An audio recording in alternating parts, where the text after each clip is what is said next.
Yeah, okay. Yeah, a very good afternoon.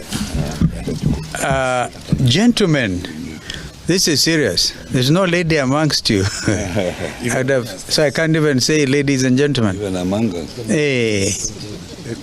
Yeah. The gardeners will save you because I see some two ladies.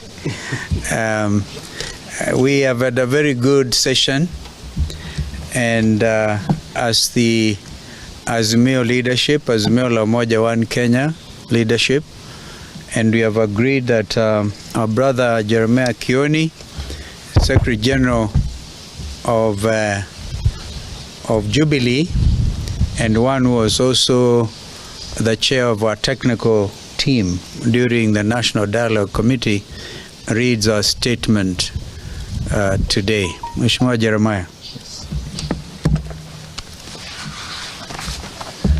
Asante. This is a statement on meeting of Azimio Summit that was held today, March the 5th, 2024.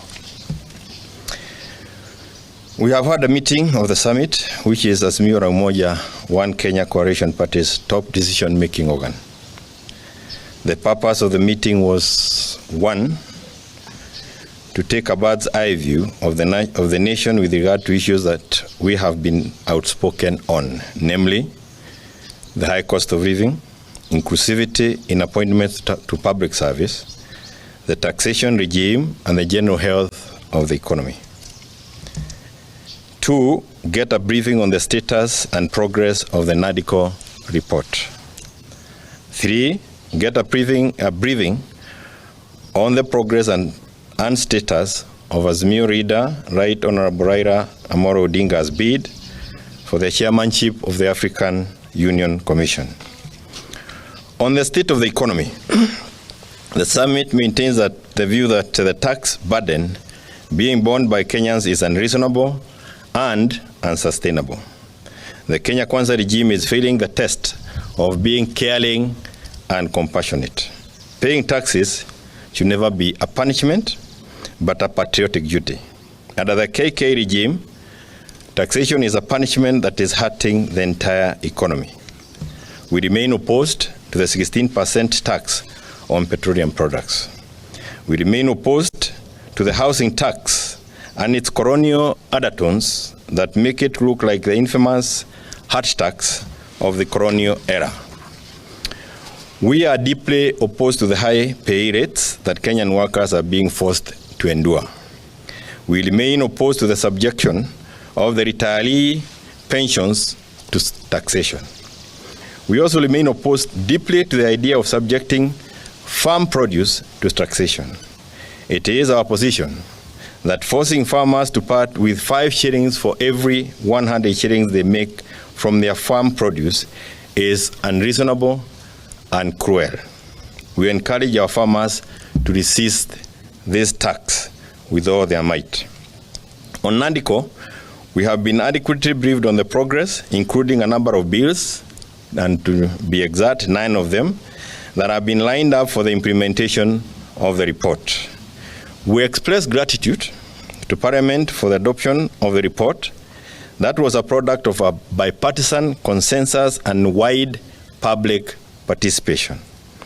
We retain the view that the report must be implemented as is. It is also our position that the processing of the Nadco report and the bills should be fast-tracked. Regrettably, we have also been informed of forces within KK, in and outside of Parliament, who are determined to undermine the report and the bills.